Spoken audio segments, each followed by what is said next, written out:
And welcome in, everybody, to the Last Row Podcast, a fan's perspective on sports. It's Brian here inside the ARM Media Solutions studio on this Wednesday night, May the 20th, 2026. Hope you are well. Hope you are happy wherever it is you are getting your podcasts from, whether that is through Apple Podcasts or on Spotify. Thank you so much for joining us.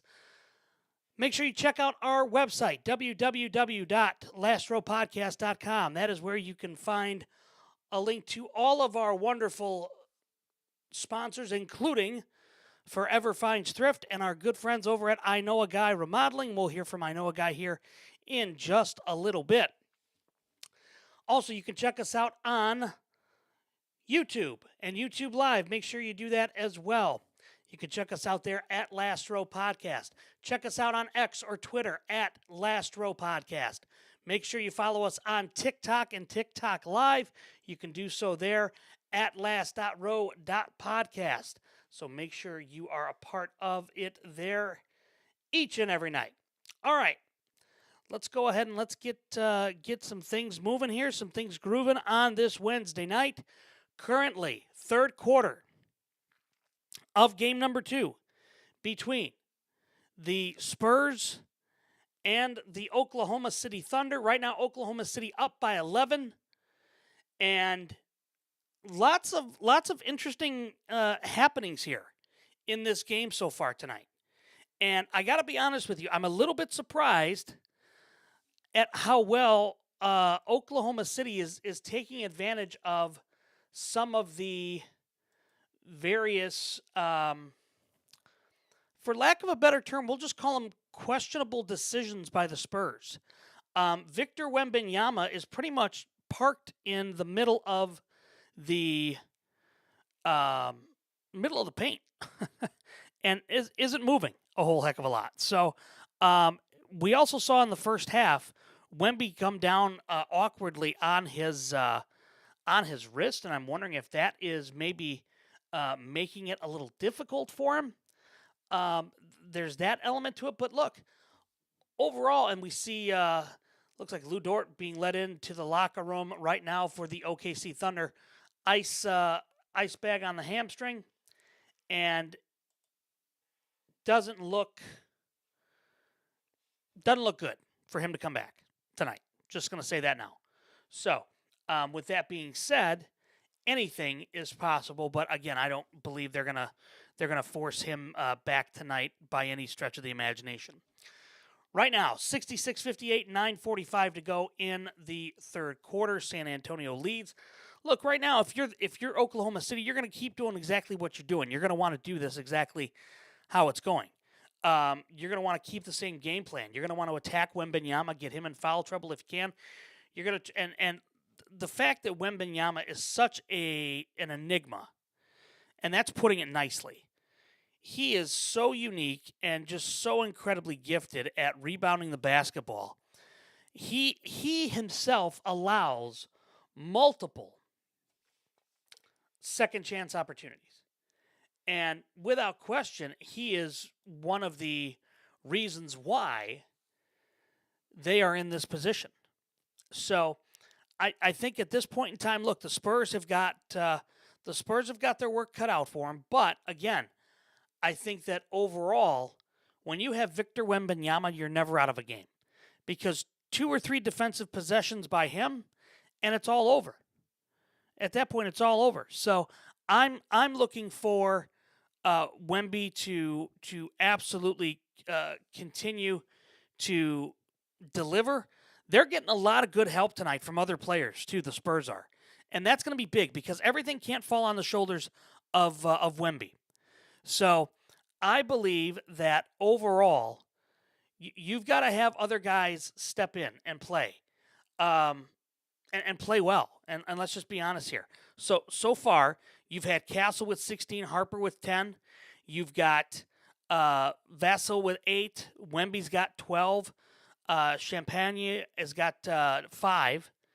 And Travis asks a great question. What do I think Wemby's, or what do I feel is his ceiling as a player? I mean, look, he is as big as and he's as big as or bigger than Akeem Olajuwon height wise. I think if he could get some post moves, and I think if he could develop a game like Akeem Olajuwon's on top of being able to go outside to shoot, I mean, I think, he's going to be a multiple MVP winner, and I think he's going to be a multiple title winner. I think that overall he's the closest thing to Akeem Olajuwon I think that I've seen, and I think that overall he would absolutely dominate, and he already is really. He's already dominating the NBA in that regard, but if you get him some post moves, get maybe 10 pounds more muscle on him, watch out. There's nobody that's big enough to guard him. Nobody. And the only way that you can guard him, and we saw Oklahoma City do it in game 1, was with Alex Caruso, for lack of a better term, kind of just hip checking him the whole night. And that made Wemby uncomfortable, even though he was 40 and 20. He's the first Spurs player to do that since the Admiral, since David Robinson. So, of course, there's going to be comparisons and things like that. But look, I think Akeem Olajuwon is the absolute ceiling for him. If he were to get post moves, he'd be virtually unstoppable in the NBA, I would think. I'll say this much too.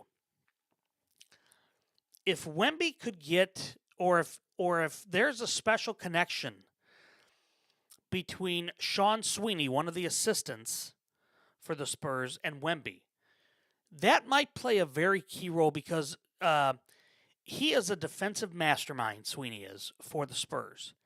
And I just wonder what that relationship is like. Because with Sweeney being rumored to be at the top of the list for the Chicago Bulls for their next head coach, losing him, that may mean Wemby isn't excited anymore about San Antonio. I don't know. I'm just putting it out there. I don't think he would request a trade by any means, but he is, and San Antonio would be absolutely stupid to give him up, and I don't think they ever would. But without question, Wembanyama is such a unique talent, and he is so good, and he is so dominant that if he were to get some post moves, watch out. So I think the ceiling for him is Akeem, as I think he's the next Akeem Olajuwon. He can shoot it from outside. The one element of his game though that I think he has to improve on, besides the post moves, and I think it will come in time, is his ability when he's driving the ball to keep himself under control. He has a tendency, very, very badly, to get so far out over his skis, he loses his ability to control himself, and he winds up tumbling down to the ground. And I think that's one area that I feel like Wemby could absolutely improve on. And I don't know if that means working with somebody like an Akeem Olajuwon, if that means working with, a David Robinson, or hell, even a Tim Duncan. Again, I just don't know how you would combat that. I just don't know. Wemby's down. He's back up though. Wonder if he's hurt his knee or his ankle. No, he looks to be okay. He looks to be okay. Frankie, Noah, MVR, Sleet, welcome into the show. Glad to have you guys here. Wemby ties the game. We're all knotted up at 69 apiece right now. You guys in the chat, you tell me, what do you think Wembanyama's ceiling is? I know what my thoughts are. I know exactly what I think. But again, Wemby to me is a guy that he's such an enigma and such a big time player that you almost have to account for him everywhere he's at on the floor. Whether he is, in the corner, whether he is at the top of the key, whether he's down in the post, one way or the other, you have to account for him. And I don't know how you do that. I'm just not sure how you do that. And there you see Sean Sweeney, the young assistant that I think I think he's destined to be a head coach. And I think that he could be the head coach of the Chicago Bulls. As a Bulls fan, that's who I want. Will San Antonio let him go? I doubt it. But anybody from the Popovich tree, in my opinion, is a good fit. Is a very good fit. All right, so we look at the box score right now, and Wemby's got 17. He's 6 of 9. He's already got 17 and 10. Champagne is only got 5. He's 1 of 5 from the field. Vassal's got 11. Castle's got 16. Harper's got 12. Nothing really from the bench, which doesn't shock me whatsoever in San Antonio. Now, if you look at the Thunder, Hartenstein hasn't done anything. Chet Holmgren hasn't done anything. SGA has got 15. Dort's got 8. Williams has got 4. Caruso's got 10 off the bench. Wallace has got 9 off the bench. So I think overall you're starting to see the bench play a little bit bigger factor for Oklahoma City. I think that overall, I think the depth of OKC is going to be what ultimately does San Antonio in, I think.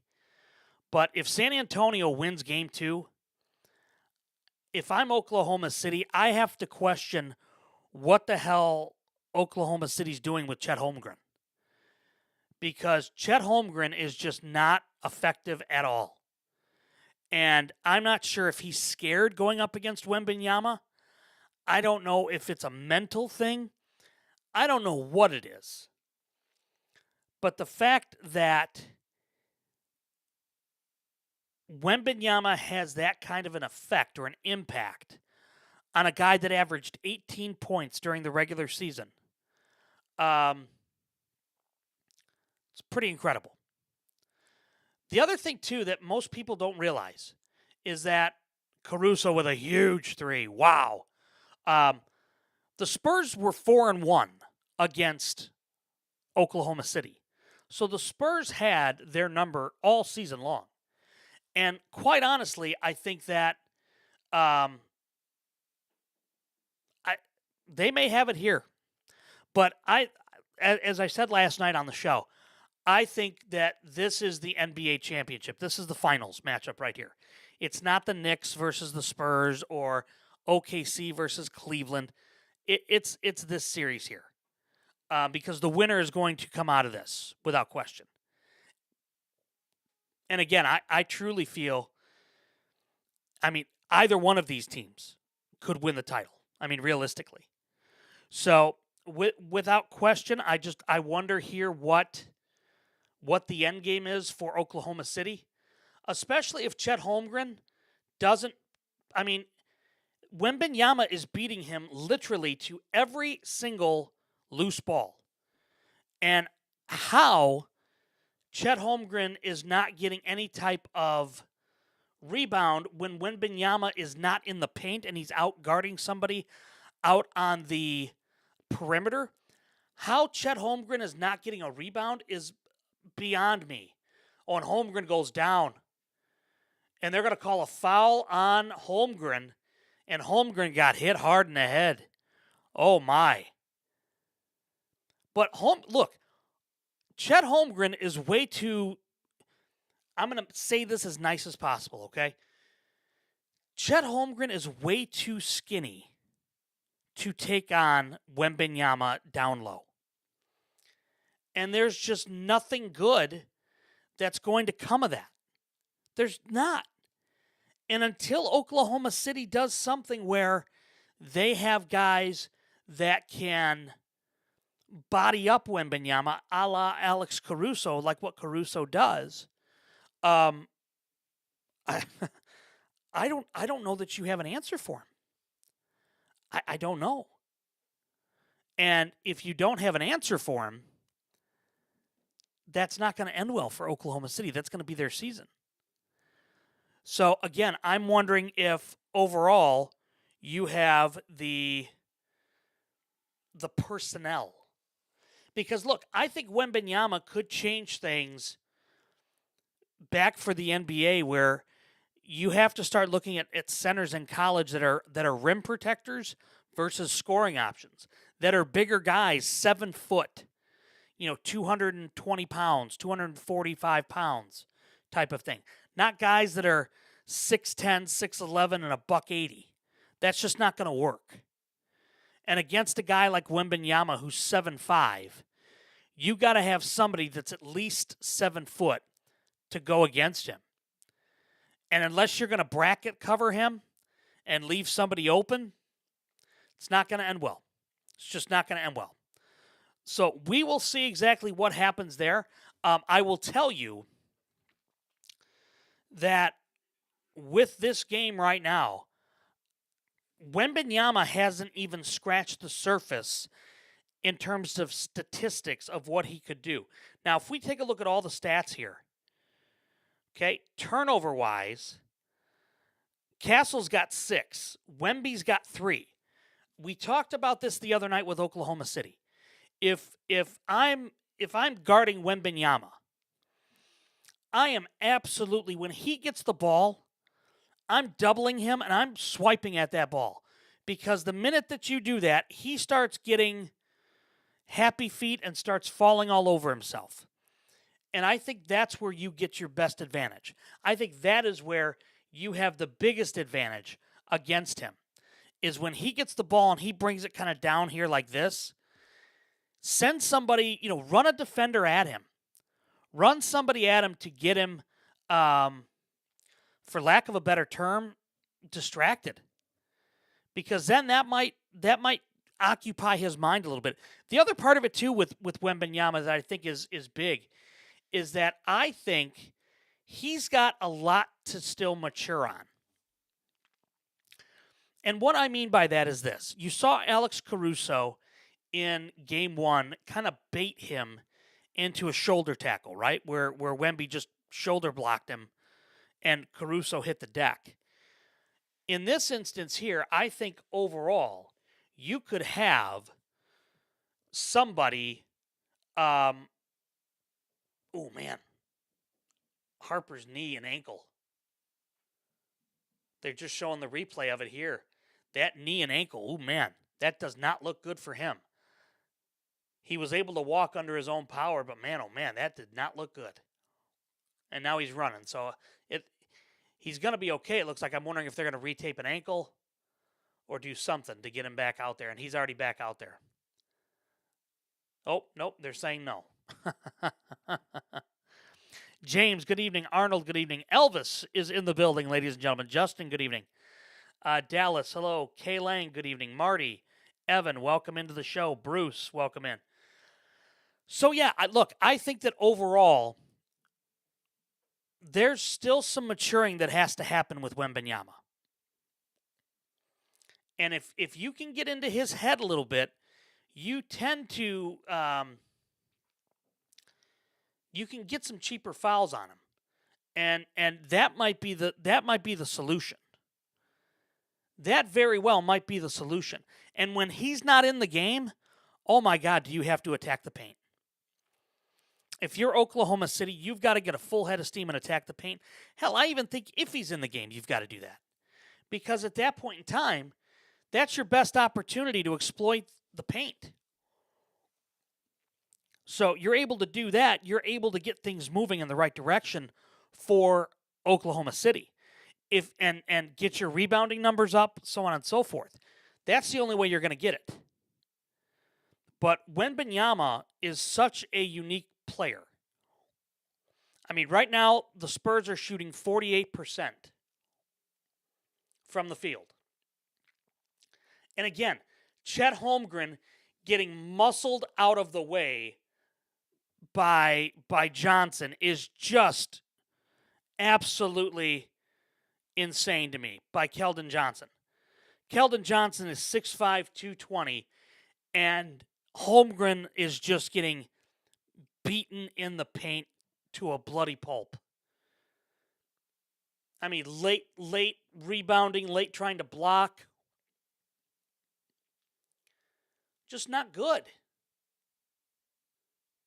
Holmgren's got to get better defensively. Has to. If he doesn't, Oklahoma City is going to wonder what they wasted all these years with SGA for. I would have thought a year ago you would have seen Holmgren in when, when the season ended, hit the weight room. And he hasn't. And it's evident. I mean, he is as much of a string bean as there is in the NBA. Vassal's got 13 at this point, and he's playing well. He's absolutely playing well. But again, you've got to account for, multiple shooters. You've got to account for rebounders. It's the little things that make the biggest difference in these final series. And when Wembanyama's out of there, you got to attack the paint. Don't settle for, a 20-foot jumper. Go in and attack the paint. And there you go. Chet Holmgren just did that. That's what people want to see from him. Attack the damn paint, Chet. You got to do that.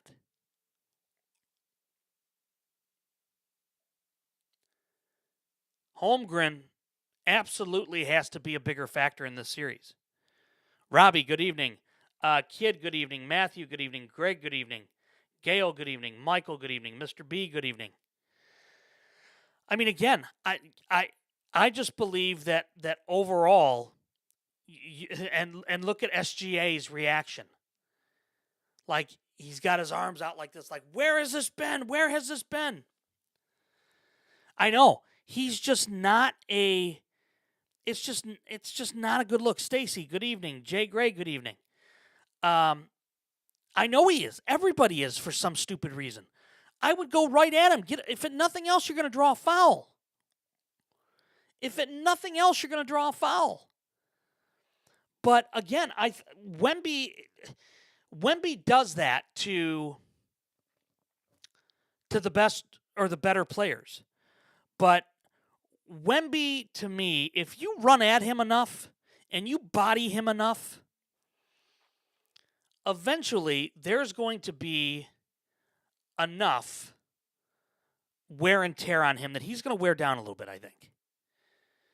And I think we saw that in game one a little bit with Caruso really kind of, getting into his head mentally. But I mean, he's so young. He's so young. There's still room to grow. There's still room to grow. And speaking of growing, I will tell you this much. To see a 10-point lead all of a sudden bloom out while Wemby's out of there, that's big. That's what you have to do if you're Oklahoma City. If you have a lead when Wemby's out of there, you have to go and extend that lead. You don't have a choice. Because the minute that Wemby's back in that game, it changes. The complexion changes. Because you've got so many guys guarding him that it takes away from the it takes away from your defense. I mean, realistically. And again, the Spurs are doing this without Fox. I mean, Fox is not in the game and hasn't played tonight. So again, Oklahoma City, if you're them, you've got to keep pressure on. You absolutely have to keep pressure on, especially when Wembanyama's out of the game. When Wembanyama's out of the game, you've got a really good shot of extending a lead. But you got to get big games out of Holmgren. I'm sorry, you do. Harrison Barnes is still in the league. Now look, that's back-to-back dunks. And that one was with Wemby in the game. Finally, we're seeing Chet Holmgren maybe get a little angry here. He's got 7 of his 12 this quarter. Now that should be an offensive foul on Wembanyama, in my opinion. Lowering that shoulder down, that should be an offensive foul, in my opinion. And we've seen it a few times in the series. But again, Chet Holmgren has got to use his speed, and he's got to play like he's angry. He just has to. And again, when Wemby's in there, if you go straight at him, I mean, look, I agree with you, Robbie. Some of SGA's push-offs are really, really bad. Same with James Harden. James Harden's the same way with his 5-step travels that he does. But again, if Wemby's not willing to, if Chet is willing enough to get. Now right there, Chet Holmgren has to come over. He's got to come over and help out. Yeah, I agree with that. I'll agree with that. But again, look, San Antonio's not going away. You've seen all of a sudden, San Antonio go on a little run, and it's a game of runs. We know that. Jersey, good evening. How are you, sir? Ricky, good evening. I just think San Antonio is so good, and they're so deep. It just shocks me that they get that kind of a boost out of a guy. But when you're 7'5", I guess anything is really possible. Speaking of anything being possible, let's take a timeout. We're going to hear from our friends over at I Know a Guy Remodeling. We'll come back and we'll reset and get ready for the fourth quarter, as we've got another good game happening here, folks. The last two games we've had overtime. Between this game and game one, huge three-pointer there, again by San Antonio, a 9-2 run. So, I mean, look, this is a game of runs, as we've talked about. We may be heading for another overtime game. I'm just going to say it now. We may be heading for another overtime game. I'm just wondering here on, it's a 3-point game with 38 seconds left in the third. And Vassil's very underrated. Absolutely he is. Oh, man, Wembanyama right into the OKC player there, Wallace. And Wemby knew it. But that he does not have good body control. He does not have good body control at all. And I think that's such a big factor there. So anyway, all right, let's take a timeout. We're going to hear from our friends over at I Know a Guy Remodeling. We'll come back. We'll get you set for the fourth quarter and more right here on the Last Row Podcast.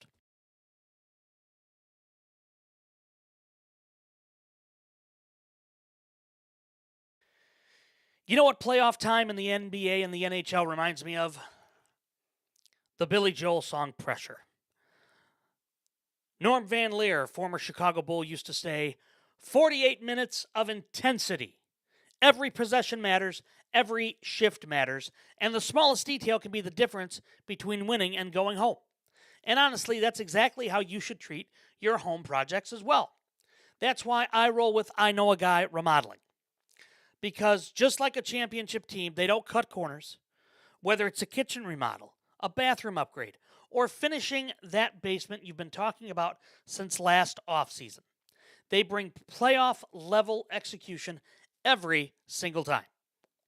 While your teams are fighting for a title, you could be upgrading your own home court. So don't leave your biggest investment to chance. Go with someone who shows up in the clutch. You can check out a link to their Facebook page on our website, www.lastrowpodcast.com, because everybody deserves to know a guy. And now you do. I Know a Guy Remodeling.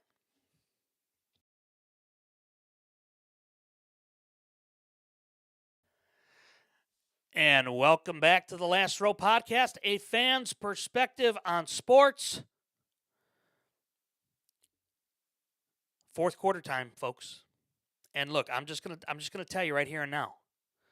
Here in the last row, you're going to get real fans, real talk, and we're front row to it all. And I just have a feeling, just a hunch that I have, okay? I have a feeling we could be looking at another overtime game. I think it's possible. And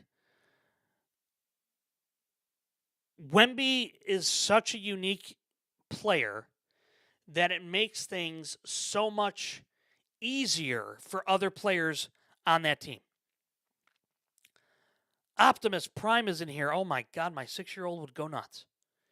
He would absolutely go nuts knowing that Optimus Prime was in here. All right, couple of other things here sports-wise before we get into the fourth quarter. You've got Vegas right now in Colorado in the Western Conference Finals Game 1. Vegas leads right now 3-1 in the third period. So there's that happening. The Cubs are in a lot of hurt right now, and I'm just going to be honest with you. I've said it before during this show. Their training staff under Craig Counsell needs to be fired. Edward Cabrera, their prize acquisition that they got from the Florida Marlins, goes down with an injury tonight. That's another pitcher that's gone down for Chicago. I don't know what the hell Jed Hoyer is waiting on, but quite honestly, as a Cubs fan, and look, I'm a White Sox fan too, so I root for both teams. And I know in Chicago that's, you don't do that. Whatever. Anyway, I don't know what the hell Jed Hoyer is waiting on. The trade deadline is 2 months away. You need all the pitching help you can get. On top of that, the other part of this for the Cubs is Pete Crow Armstrong needs to have his ass sat down and give him a day or two off. Just let him get his head right. Get in the right headspace, because right now he is not playing well.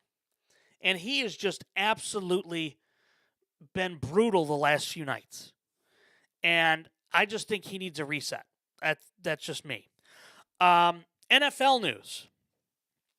Let's talk about the NFL here for a few minutes. Yeah, I mean, look, the way he's managed against the Brewers, yeah, you could say that. And you know what? Speaking of the Brewers, I'm going to say this real quick. Pat Murphy, who, for the most part, I don't mind. Pat Murphy said during spring training this year, and I forgot all about it until I saw it the other night. He said this team, speaking about the Chicago White Sox, he said, I can already tell this team is vastly different. They're improved. They're going to be in the mix for that division. And he's not wrong. The White Sox have played very well, and truth be told, they are in the mix for the division right now. And I'll just be honest with you, nobody saw that coming. Nobody saw it coming. They're 3 games back right now. They're a game above 500. And again, I don't think anybody saw that coming for the White Sox. And they're doing it without their best hitter. So, again, look, credit to them. Credit to the White Sox and Will Venable. I didn't think that was going to happen this year. And I questioned Venable being the right guy, but maybe he is getting something out of this young team. Well, he's not maybe. He is getting something out of this young team. So, certainly that leads to a number of different questions that you could have because, again, they're doing this all without their best player, in my opinion, on the White Sox. So, the Sox are playing well. Speaking of playing well, man, oh man, Oklahoma City has got to get better at the second chance rebounding. There's a big three. Big three for OKC. My gosh. Speaking of second and final chances, Aaron Rodgers today said this year will be the last. He honestly thought last year was the last when they let go of Tomlin. But hiring Mike McCarthy makes him think that he wants to come back for one more year. So, next offseason, we're still, I bet, going to have drama with Aaron Rodgers stating, oh, I might come back. I don't know. But if that's the case, and if this is the last run, I do have a question for everybody in the chat right now. Is Aaron Rodgers a first ballot Hall of Famer? Is Aaron Rodgers a first ballot Hall of Famer?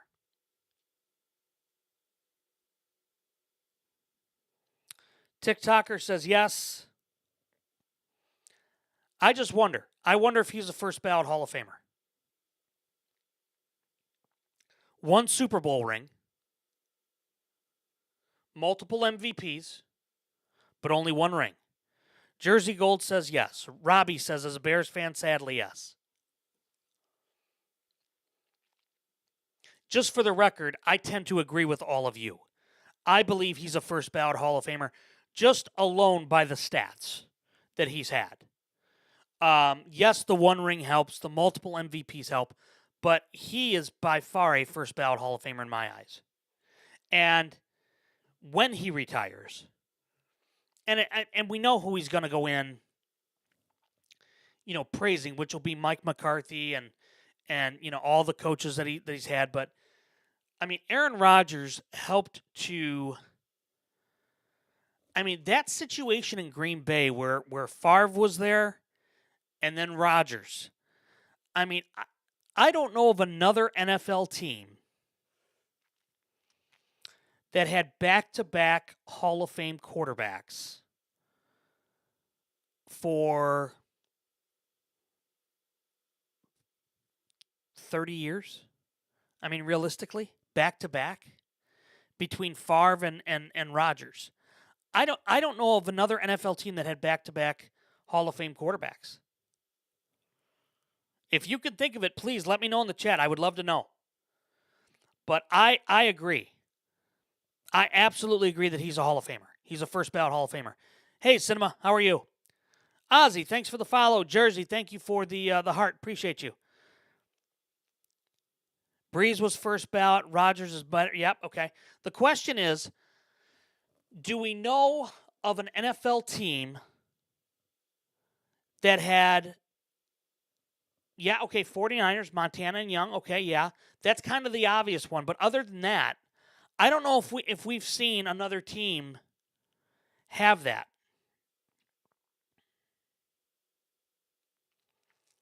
I don't know if we've had another team that's had that. That's had a multiple, double-digit run. Let me just see here. Between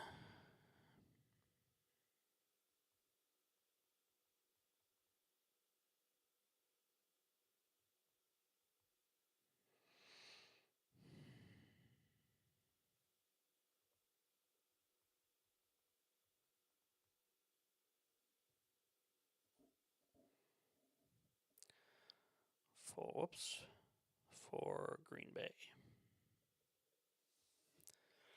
All right, so Favre played from 92 to 07. And then Rodgers from 08 to 22. So Rodgers was 14 years. And Favre was 15 years. Is that right? That's 29 years. So essentially 30 years between the two. Colts would have if Luck didn't retire early. Yeah, potentially. Potentially. It's so hard to say with him, though, because I mean, statistically, I don't know. I don't know who had. Okay, that brings up another question here.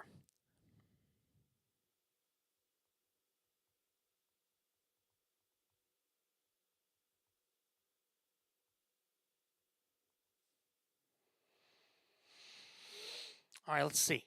I'm looking this up. I want to settle this debate right now. the debate between Rodgers and Brees, because honestly, I think both of them are very, very good.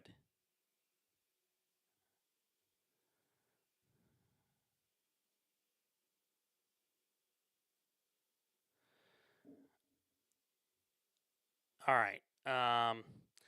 So Aaron Rodgers has a higher quarterback rating and lower interception total, but Brees holds the edge in total career passing volumes, including completions and percentage. Rodgers is still playing.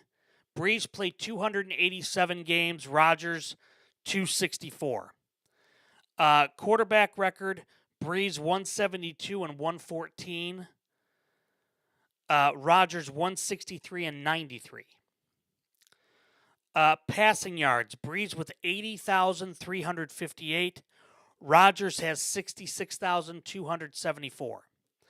Passing touchdowns: Brees with 571. Rodgers with 527. Interceptions: Brees with 243. Rodgers 123. Completion percentage: Brees has the edge there at 68. Rodgers at 65. Passer rating: Rodgers 102.2. Brees 98. Rushing yards, not even close. Rodgers is over 3,000 rushing yards. Brees only had 752. Rushing touchdowns is closer than you think. Rushing touchdowns, Rodgers 35, Brees with 26. Postseason stats: Rodgers is 12 and 11, Brees is 9 and 9, or was 9 and 9. Passing yard wise, Rodgers 6,040 yards, Brees 5,366 yards. Passing touchdowns: 45 for Rodgers, 37 in the postseason for Drew Brees. Interceptions: 14 for Aaron Rodgers, 15 for Brees. So they're pretty comparable, I would say. I mean, realistically, Rodgers had better seasons in Green Bay, no question about that, with his 4 MVP awards. Brees had 5 separate 5,000-yard seasons. Rodgers owns the best touchdown to interception ratio in NFL history. 4.3 touchdowns to 1 pick, while Brees, has 2.3 touchdowns per interception. So both of them own their own individual records and things like that. I mean, me personally, I'm just going to say this. I think they're both pretty damn equal. And you have to look at it from this standpoint too. They both played for offensive-minded head coaches. Drew Brees didn't have the height that Aaron Rodgers did. But what Drew Brees did was he changed the trajectory for smaller quarterbacks and how they were able to throw from the pocket and throw deep from the pocket. So I think both of them are phenomenal quarterbacks, or were phenomenal quarterbacks. The 4 MVPs obviously take it, but they both only have 1 Super Bowl ring. I think they're fairly similar, to be honest. So that's me. That's my thought. All right. So Rodgers is retiring at the end of the year, per what we know at this point. So there's that. You've got the Chicago Bears stating that there will be a decision on the stadium sometime between June and July. And apparently Roger Goodell got on the phone with Illinois Governor J.B. Pritzker and asked J.B. Pritzker to get involved, to get this thing done and over the finish line. I think that's a really interesting element to this, because it's been the Pritzker has wanted this done for a while and has stated such in the media, but he hasn't really gotten involved. Well, now the commissioner of the NFL is asking him to get involved. For J.B. Pritzker, if he were to lose the Chicago Bears to Hammond, Indiana, and we're going to talk about that site here in just a quick moment. Oh my God, finally Hartenstein with a blockout of Wembanyama, and he literally just held him back with one arm. Finally. Maybe they're learning that Wemby is not as big as an issue here. Hartenstein is a bigger dude, like thicker wise. Anyway, the fact that Roger Goodell is getting involved and Pritzker, if Pritzker were to lose the Bears to Indiana, J.B. Pritzker right now, and if you've listened to the podcast, you know exactly where I'm going with this. He has his sights set on the White House, Pennsylvania Avenue. And if he goes down as the guy that lost the Bears to Indiana, as the governor, the Chicago Democrats that run the state of Illinois, I guarantee it, will not allow him to get to the White House. Wouldn't even let him get on the ticket. So I think that you're going to see Pritzker really get involved now, and ultimately, more than likely help get this thing across the finish line for the Bears. Now, the site in Hammond, Indiana, and look, we've talked about this for months on the show. The site in Hammond, Indiana is not a good site. It is literally a dumping ground of garbage and human waste and sludge. On top of that, you have chemical plants and industrial plants all around the area that have really made the ground there incredibly toxic. So, what does that mean? Well, it means a few things. Number one, that's why the Bears haven't jumped at Indiana yet. It's because of the fact they would have to sink millions upon millions in that ground and that environment, pun intended. So with that, you have Arlington Heights still being on the table, and that's ultimately where they want to end up. Again, here's the part of it, though, that makes me, I guess, happy. And that's the Chicago Democrats, and primarily the mayor of Chicago, trying to make it a political thing and trying to keep the Bears in Chicago. It's never going to work. It's never going to work. The Bears have already said they have no interest in trying to find land now in Chicago to try to find a stadium for. The city or the Chicago Park District will not allow the Bears to put a dome on Soldier Field, nor would they want to. They ruined that stadium when they did the renovations back in, what was it, 02? 03 maybe? They ruined it. They made it look like a spaceship landed there. So, for the Bears, Arlington Heights is the end game. And I believe that's ultimately what's going to happen, is it's going to be the end game for the Bears. It's whether or not the state of Illinois can get their act together fast enough for the NFL's liking. And now that Roger Goodell has stepped in and gotten in the ear of J.B. Pritzker, I think we're gonna get there. All right, it is 112 to 103, 5:32 to go in the fourth quarter. We've seen the Spurs go on runs. We've seen Oklahoma City go on runs. I think right now we're going to see San Antonio kind of get back to being aggressive. And I have to wonder here, Oklahoma City may have found something with Hartenstein on Wembanyama because of the fact Hartenstein is a thicker guy.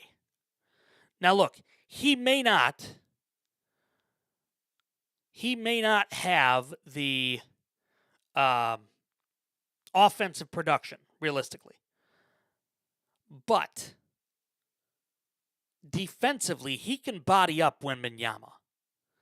He can wear down Victor Wembanyama while Chet Holmgren is off being a stretch four. I think that's going to be your best option if you're Oklahoma City at this point in time. I saw somebody come in the chat here. Ryan, are you still in here?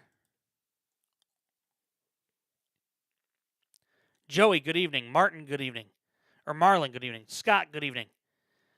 Isaac, hello.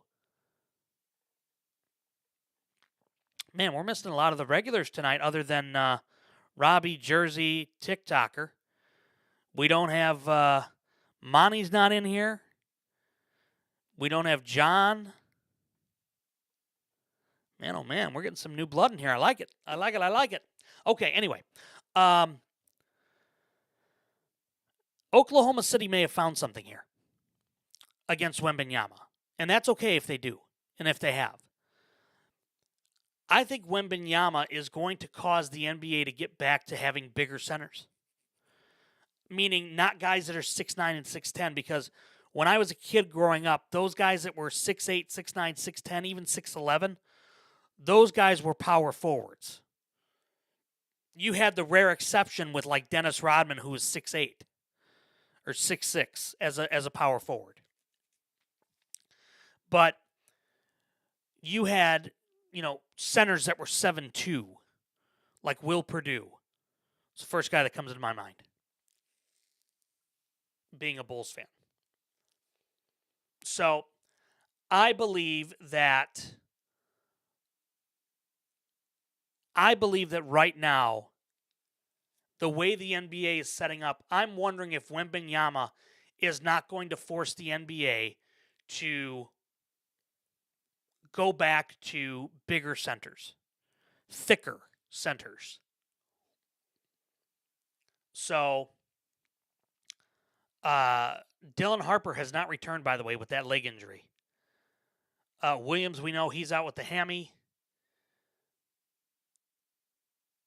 Castle has been fantastic. I don't think I realized how good he was until this series, truthfully. He has been absolutely incredible in this series. Wembanyama has been great as well. So it's a 9-point lead right now with 5:30 to go. I'm just going to say this. I would not be shocked if we're heading for overtime again. Yeah, I didn't like that play, Jonathan. I didn't like it. I didn't see it. I just saw it real quick on the replay. Man, oh man, Oklahoma City. How are they getting... I mean, my God, they're allowing so many second chance points because they just don't rebound the ball. They don't stay disciplined. They don't box out. I mean, that's just garbage, man. Come on. And I look, man, I'm telling you, I just wonder if, that could be the Achilles heel for them. Not boxing out. Second chance points. It's the little things. It's the details. Castle wanted a foul, an offensive foul on SGA for hooking his arm. I don't think he's wrong there. Real quick, Vegas Golden Knights right now and Colorado Avalanche 3-2 in the third.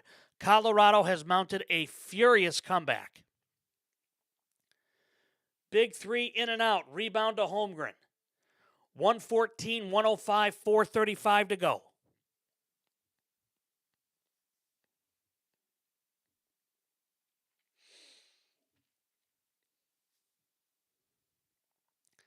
SGA with it, looking for the open man. I'm shocked Caruso's not in the game. Got to put it up. Got to put it up. Puts it up for the three. Misses it. No good. Rebound by Hartenstein. Looked like he walked. No call. Vegas just scored 4-2. Three ball. No, misses. Rebound by Hartenstein against Wembanyama again. That is what they need to do. They need to stop the second chance points or second chance opportunities or defensive rebounds. Because defensive rebounding has killed Oklahoma City. Big three. Got it. Oh, my. 108-114. Only a 6-point difference. Look, I'm telling you, we may have overtime here again. I'm not wishing for it, but we may get it. We absolutely may get it. Good move. Good aggressive move, and they call a foul. Wow, they called a foul. Isaiah Hartenstein, though, has done a very nice job here in the second half, bodying Wembanyama. And I have to wonder if Chet Holmgren didn't spark this a little bit. And the reason why I say that is because of his dunk. I mean, Hartenstein is going at it with Wembanyama every single time down the floor. And I think that's what they need for Oklahoma City. Oklahoma City has to have that. And I think we've seen a much crisper Oklahoma City team tonight than what we saw on Monday. I mean, Hartenstein's got a double-double. 10 points, 11 rebounds, 8 offensive rebounds. Misses the free throws, though. You got to hit them.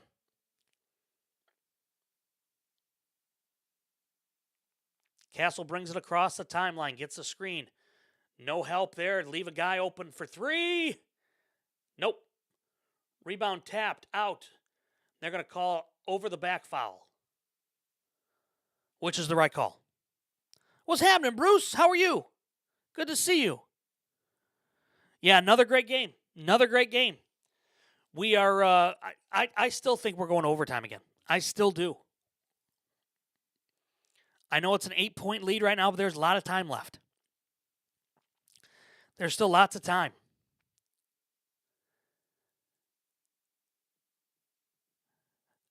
At this point in time for Oklahoma City, they got to hit their free throws. You know you're going to get fouled. You just got to connect on your free throws. You have to. Yeah, that 22-point meltdown last night is, unless if they win the NBA title, I don't think Kenny Atkinson's going to be back. And I don't know if Donovan Mitchell or James Harden will be back. I'll be honest. Man, Wembanyama is just so clumsy. Now, that should be a foul. That should have been a foul on Castle. But they didn't call it. They called it instead on SGA for pulling him, which is the right call. Which is the right call. But again, I mean, Mark Daniel has got a really good and deep squad here with Oklahoma City. Out of bounds, it goes to Oklahoma City on a beautiful defensive play by Williams.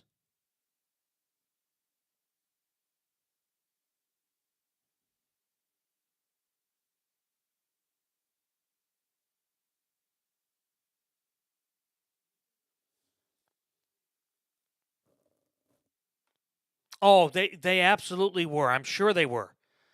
Funny story, the company that owns the ESPN station there in Cleveland they were my first job out of college in Janesville and Madison, Wisconsin, at the local Fox Sports affiliate, Fox Sports Radio, and ESPN affiliate.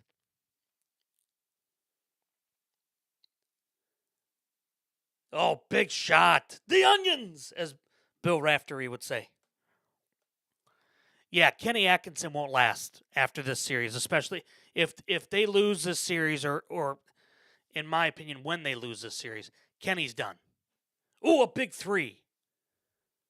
Buck 35 to go, 7-point lead.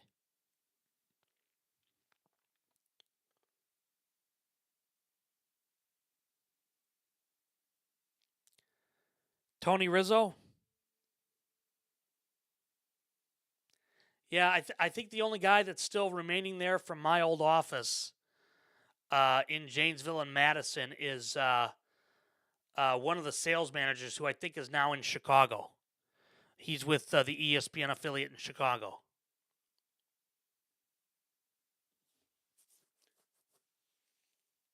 Oh, man, what a move by Wemba. Now, see, we were just talking about that earlier tonight. If Wembanyama could develop some post moves, he would be deadly. And that was a beautiful post move. He's the closest thing to Akeem Olajuwon that the NBA's had. Yeah, good karma. Yep. Yep, good karma. That was my first job. Yep, good karma broadcasting. I mean, it's been, oh, God, what, 20 plus years, I think, since that. So, 3-ball, corner pocket. No, way off. Rebound, fought for and won by the Spurs.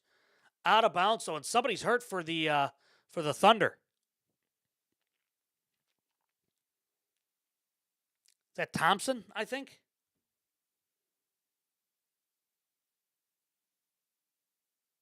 Mitchell, I'm sorry, Mitchell. Wonder if it's a groin with where he's holding. Okay, he's up and walking it off. Maybe a quad. Not sure exactly what happened here. Ooh, hyperextension of the knee. And that quad and groin area. They elbow or they knee each other, and then he lands right on that leg. And he was down.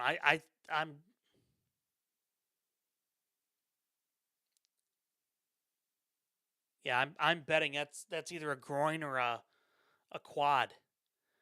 All right, it's a 5-point game, folks, with a minute to go. This game is not over yet. All right, give me your thoughts. Are we going to overtime? Are we going to overtime? I will tell you right now the story of the game to me.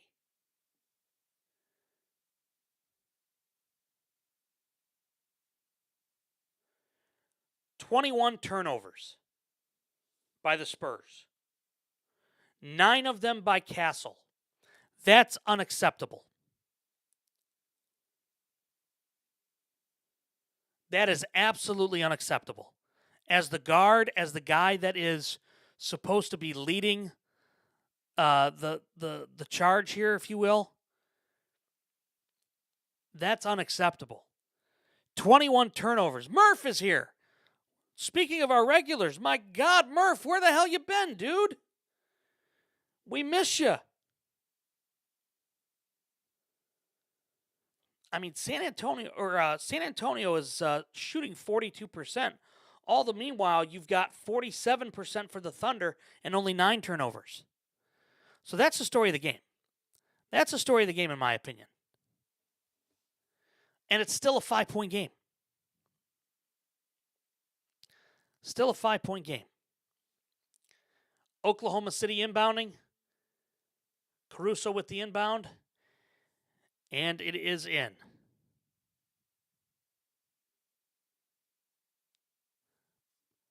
McCain with it. Dribbling. Taking time. Tick. SGA has it. Oh, he stops on a dime. Pullback, gets it. Wow. What a shot. Yeah, I don't think we're going to overtime. No. After that possession, I don't think we're going to overtime. Unless if something incredibly funky happens, but I I don't see that happening, and with now 19 seconds left, it's not going to happen. So, look, San Antonio did what they had to do. They got in and they got home court.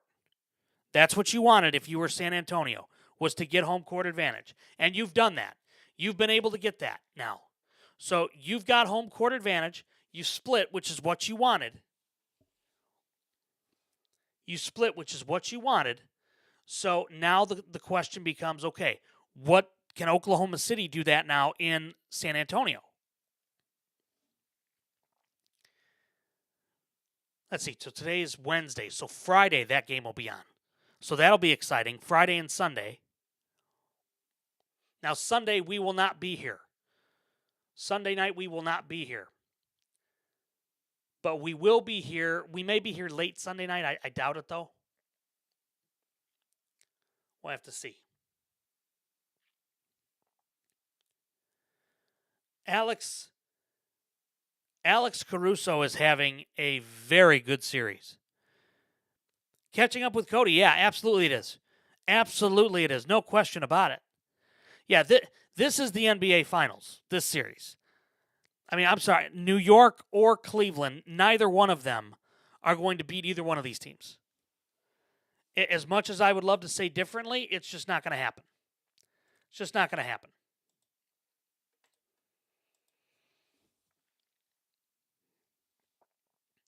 No, yeah, I know. I know they didn't. I was shocked by it. I'm not going to lie.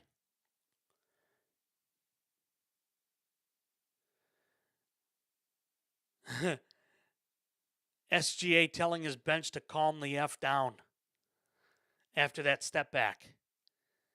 I mean, listen, he's a hell of a leader. Say what you want about the guy. He's a great leader. I mean, there's a reason why he's a two-time MVP. Big three, misses it. No good. Rebound to the Thunder. Don't foul him. The game's over. Come on, it's done. There you go. Just let it run out. Oklahoma City comes back in game number 2, winning the game 122-113. Wembanyama's angry. You can see it as he's walking off the floor. He's an angry dude right now. You wonder if now the Thunder have figured out the way to beat him. All right, let's look at the final box score. Wembanyama, another great game, 21 points, 17 rebounds. Champagne, 8 points in 36 minutes. Vassell was great, 22 points in 37. Castle was great, 25 and 38. Harper, before the injury, was very, very good. 12 points in 25 minutes. You had 10 points from Keldon Johnson as well. That was pretty much it for the bench. Yeah, I think so. I think this is going 7 easy. I absolutely think it's going 7.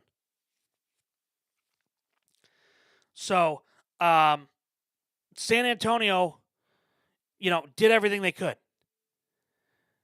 San Antonio did everything they could in this game. I mean, you nearly had double figures from your starters. What killed San Antonio? 21 turnovers.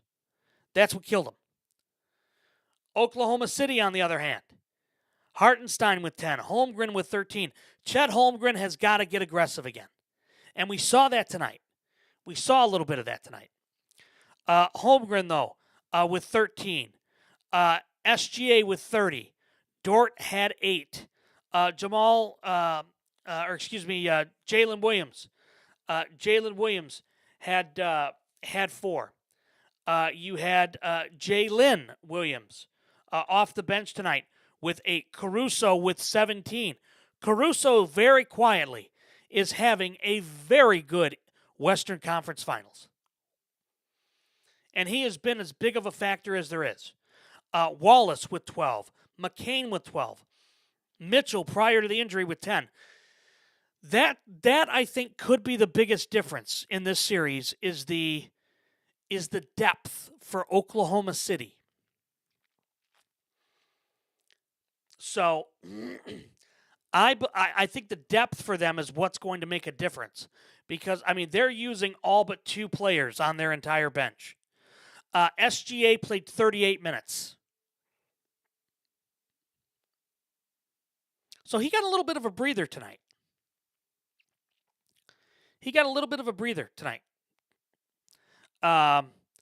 Holmgren played 27, Hartenstein 27, Caruso played 25, McCain with 26, Wallace with 25, Mitchell with 28. Looking at the Spurs, Wemby played 37, Vaso 37, Castle 38, Champagne 36. So, I mean, look, I think look, I said it before the series started. This series was going 7, and I truly believe that. Oklahoma City may have solved their rebounding issue and their Wembanyama problem. Now, I wouldn't be shocked if in Game 3 Wembanyama goes for 40 again. I just wouldn't be shocked because he's angry. He's not happy with it. And I think that overall it's going to be a big... I mean, Game 3 Friday night's huge. Game 3 Friday night is absolutely huge. Catching up with Cody. Thank you for the heart. Appreciate you. So, yeah, I mean, again, the depth of Oklahoma City, I think, is what's going to be the biggest difference here. I mean, San Antonio played 5 guys. Oklahoma City on their bench, 7 guys played. The only other one that didn't play was Aaron Wiggins. So, again, I think overall you've got a really good series that's happening here, and I think it's going 7.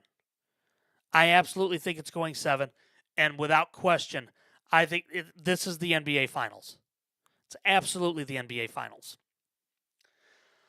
And that's going to put a bow on this edition of the Last Row Podcast. We will be back with you tomorrow night for Eastern Conference Final game number 2 between the Cavs and the New York Knicks. And again, just as a friendly little reminder, WWE superstar Danhausen cursed the Cavs last night prior to the game, and Cleveland choked away a 22-point lead.